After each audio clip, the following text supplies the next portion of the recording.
दिन की शुरुआत प्रभु भक्ति से हो जाती है तो थोड़ा सुकून से गुजरता है और दिन का अंत अगर प्रभु की भक्ति से हो जाता है इसकी रात भी बड़ी सुकून से। इसीलिए प्रतिदिन प्रभु की भक्ति अहरनिश करते रहना चाहिए। सर्वप्रथम प्रभु नाम की भक्ति करते हैं, नाम के नाम का भक्ति करते हैं, फिर आरती क्रिया। तुम सबसे बड़ा मुद्दा है। जय हो जय हो जय हो जय हो भगवान।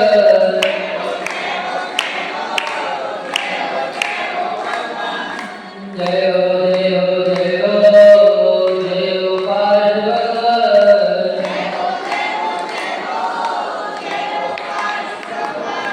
जय हो जय हो जय हो शांति भगवान।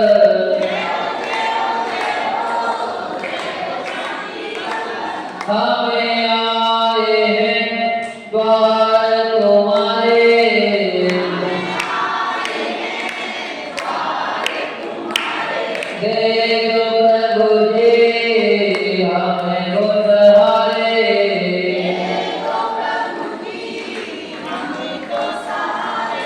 शांति नाथ भगवन भगवन भगवन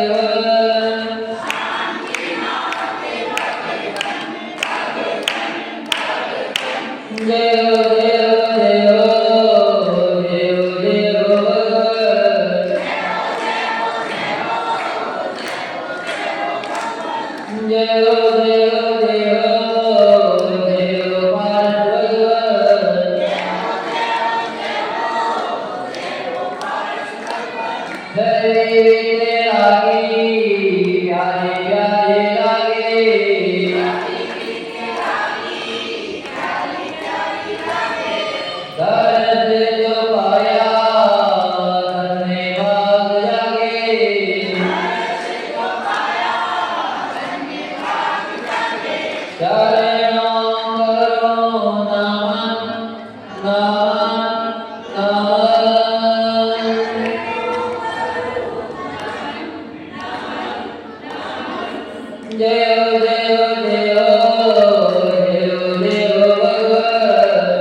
जय हो जय हो जय हो जय हो जय हो भगवान।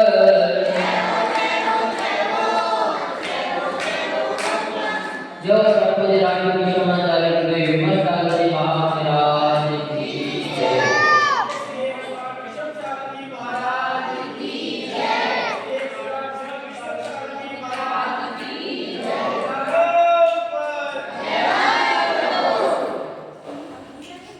आचार्य भगवत कह रहे हैं इस संसार में परम सुखी कौन है, क्योंकि संसार में हर प्राणी हर जीव दुखी है, पर फिर भी आचार्य भगवत बता रहे हैं कि संसार में कोई तो सुखी भी है। तो सुखी कौन है उसका राज आज अपन जानेंगे। जीवन की कैसी विचित्रता है कि जीवन की कैसी विचित्रता है कि यह प्राणी रात में सुख की कामना करता है। क्या करता है?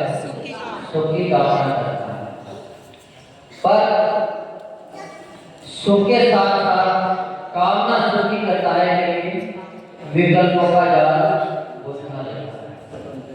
और जब व्यक्ति विकल्पों में फंसा रहता है तब तक वो सुखी नहीं है।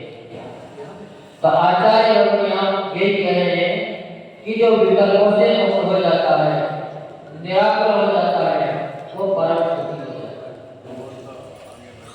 और जब तक आकुल व्याकुलता रहेगी तब तक अपन सुखी ना हो सकते। चाहे अपन भक्ति करें, चाहे गलत हो, चाहे साधु हो, जब तक विकल्प लगा रहेगा तब तक व्यक्ति कभी भी सुखी नहीं हो सकता। आकुल व्याकुल होकर स्वयं दुखी होता रहता है। सोचता क्या है उसने हमें दुख दे दिया, लेकिन इस संसार में किसी को कोई न दुखित कराता है न कोई सुखी करता है। वो स्वयं अपने ही परिणामों के कारण, अपने चिंतन के कारण दुखी होता है। अगर चिंतन सर्वश्रेष्ठ हो जाए, अपने निज की ओर चलता आ जाए, अपने आत्मा में चिंतन को ले जाए, तो निश्चित ही वह व्यक्ति सुखी हो सकता है। किंचित भी तत्व ज्ञान की ओर उन्मुख नहीं होता है। अधिकांश अन्य प्राणियों को अपने इच्छा अनुसार चलाना चाहता है। व्यक्ति दुखी क्यों है? कहा व्यक्ति हमारी इच्छा के अनुसार चलें। हम यहाँ आ गए, अब आते हैं सोचे, कभी हम ये सोच लें कि अपने को मार्ग प्रभु की राह पर चलना है, पार्थ के बताए हुए रास्ते पर चलना है, तो फिर ना बेटा को दुखी होंगे न कोई माता पिता। पर दुखी होने का कारण आचार्य लोगों ने यहाँ बता दिया है कि दूसरों के अपनी तरह से ढालने का प्रयास करते हैं। क्योंकि अपन ने कोई बात कही, कोई आकांक्षा रखी और उस चीज की अगर पूर्ति ना हुई तो निश्चित ही अपने आप में दुख का प्रादुर्भाव होना शुरू हो जाएगा। हम यहाँ आने के लिए ये क्रिया ऐसे करते हैं। अब अगर मान ली तो बड़ी खुशी रहेगी, पर अगर ना माने तो फिर दुख का पहाड़ इकट्ठा होगा। तो इसीलिए आचार्य लोग कहते हैं कि केवल अपने को सुधारने की कोशिश करें, अपन दूसरों को अपने अनुसार चलाने का प्रयास कभी ना करें। जब ऐसा होकर नहीं देख पाता तो स्वयं संकलित विकलेश की अग्नि में जल कर राख होता रहता है। अनादि काल से अनेक बार यह भूल ज्ञानी ज्ञानी बनकर भी करता आ रहा है। शास्त्र पढ़ के सारी बात जान के फिर भी अपने धारणा को नहीं बदल पाता, और जब तक धारणा नहीं बदल पाती तब तक अपन सुखी हो नहीं सकते। अपने आत्मा का कल्याण तभी होगा जब अपन अपने धारणा को बदल देंगे। चिंतन बदलने ही सारा दुख समाप्त हो जाता है, और विपरीत चिंतन आते ही सारा दुख खत्म हो जाता है। दुख और सुख को खत्म करने वाले मात्र एक चिंतन है। चिंतन अगर समय कर लिया गया तो निश्चित ही अपना सारा भ्रम खत्म हो जाएगा। लेकिन इस संसार में सारे प्राणी भ्रम में जीते हैं, संशय में जीते हैं, सुनते कुछ हैं, करते कुछ हैं, देखते सामने हैं और चलते, देखते बगल में हैं और चलते सामने हैं, है ना? देखते तो बगल वाले को हैं और चलते सामने हैं।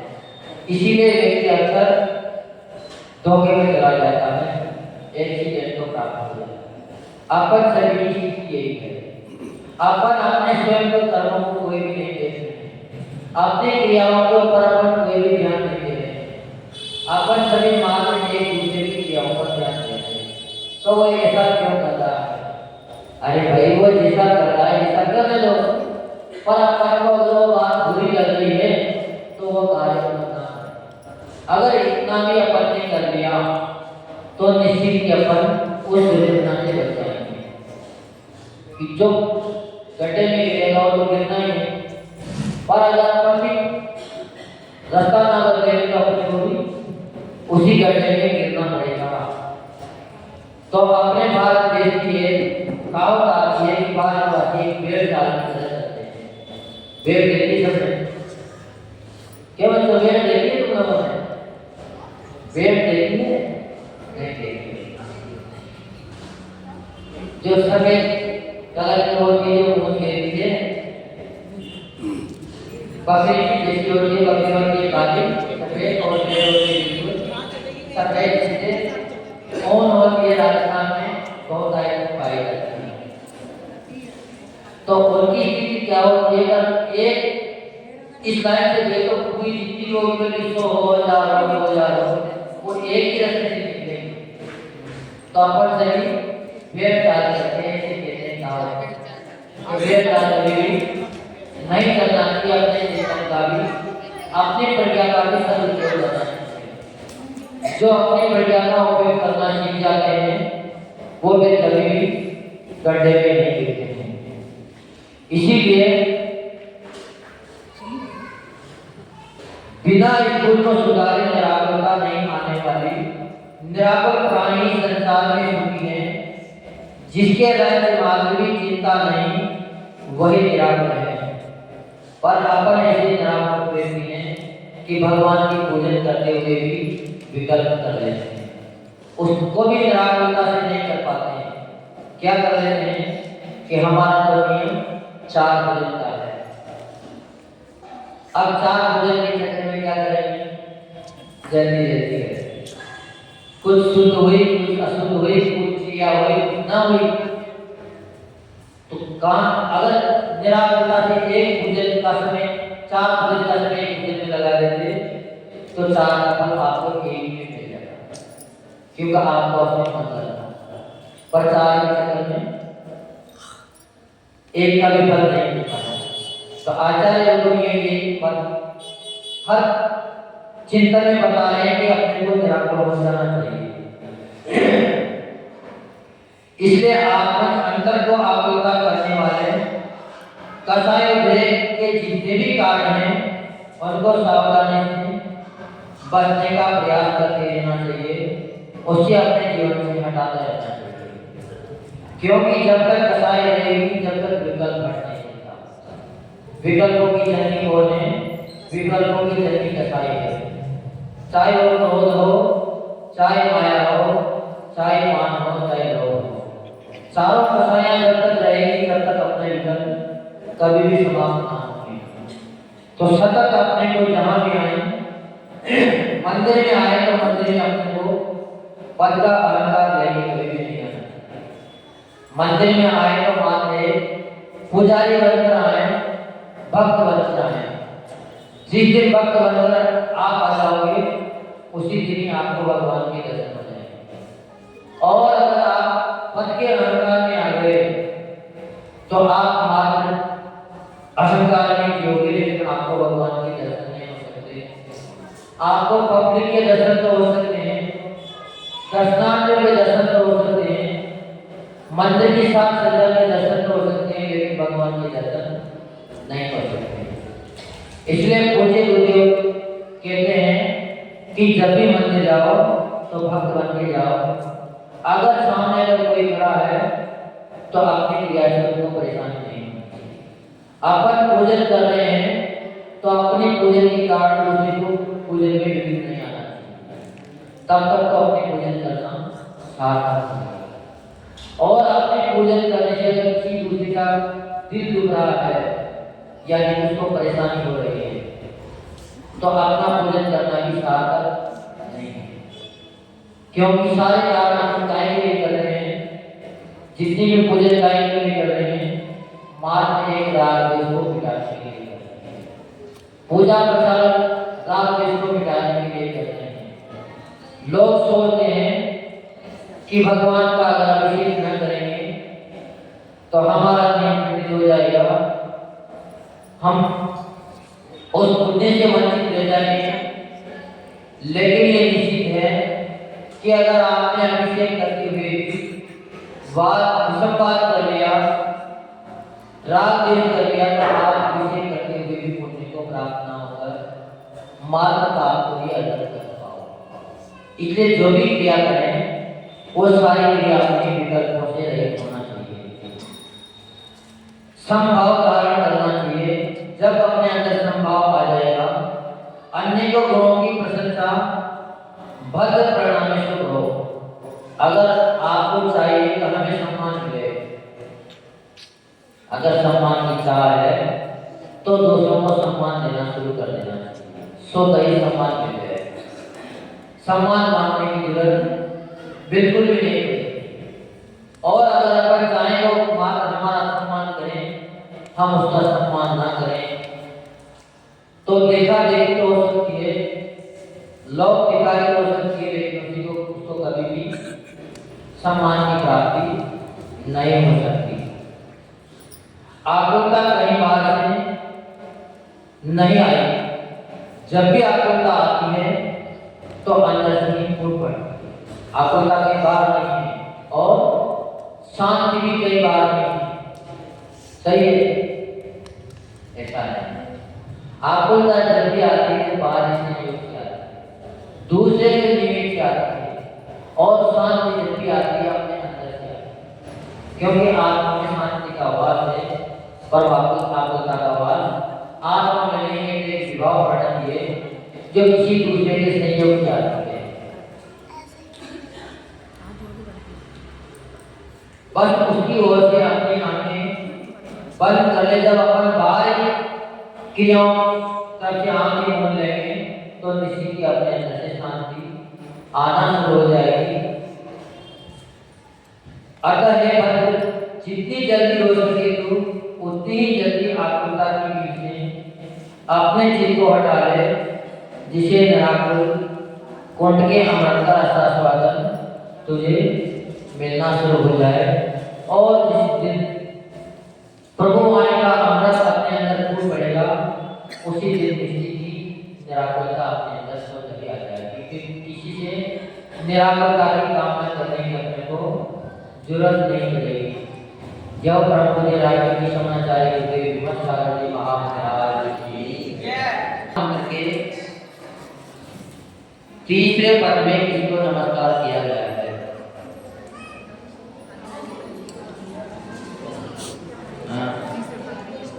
कौन बताएंगे?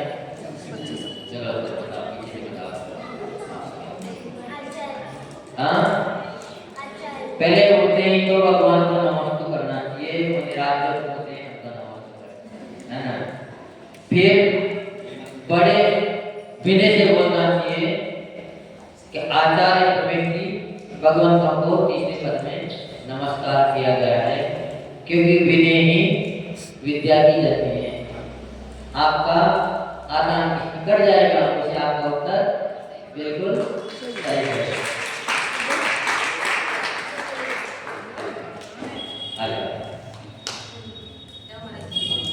नमोकार महामंत्र में कारण इसकी दुर्गति हुई थी। नमोकार मंत्र के जबकि नमोकार पढ़ते तो कभी दुर्गति होती नहीं। वैसे तो पढ़ते छोड़ रही है, नहीं बनेगी। हाँ चलो ये तो हम बता देंगे। हाँ बड़ों से पूछते। चलो ये अगले बता रहे हो। नमोकार मंत्र के निमित्त से किसकी दुर्गति हुई है? उसमें निमित्त कौन बन गया? हाँ चलो बताओ, कोई भी बता दीजिए। आप तो बात हो गई, हाँ बताओ। श्लोक चक्रवर्ती जो राजा था उसका नमोकार मंत्र से जैसे सदा हटा वो केवल निमित्त बन गया, जबकि नमोकार मंत्र से कभी किसी की दुर्गति हो नहीं सकती। प्रश्न ये होना चाहिए था, उत्तर ये होना चाहिए था जो हमने प्रश्न पूछा था, आपका उत्तर मैंने सही नहीं कहा।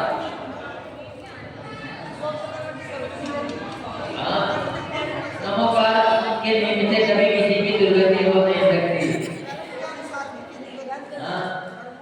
पर उसका संतान किया था, इसलिए असंतान के कारण उसकी दुर्गति हुई थी, पर नमोकार के कारण नहीं हुई।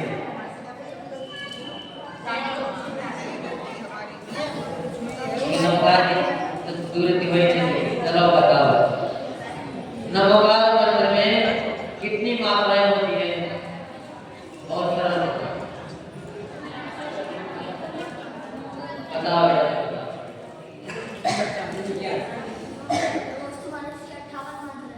नमोकार मंत्र में 58 मात्राएं होती है।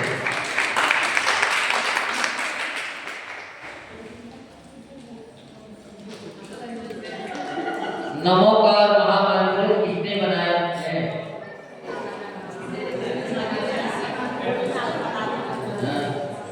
बताओ भैया,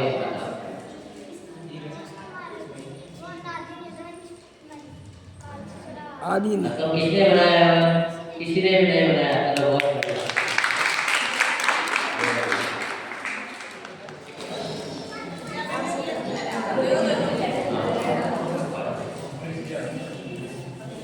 नमोकार मंत्र में कितने व्यंजन होते हैं?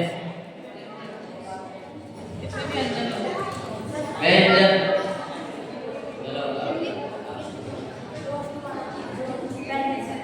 नमोकार मंत्र में 35 व्यंजन होते हैं। बहुत बढ़िया। एक पाठशाला पढ़ने वाले लगते हैं।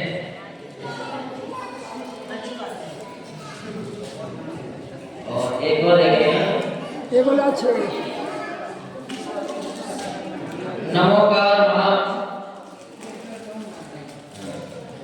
नमोकार मंत्र में स्वर कितने होते हैं?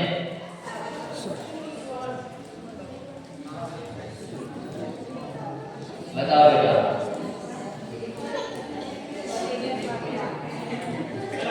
बताओ जो आप में मुझे बताओ। आप चलो कोई बात नहीं, चलो बताओ।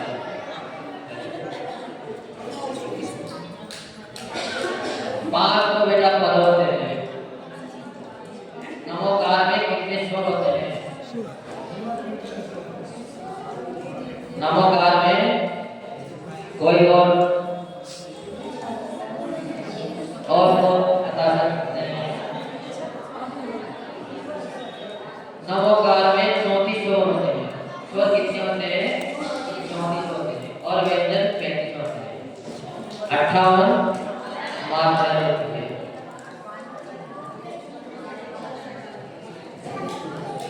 नमो और ईंकार में कितने अक्षर होते हैं?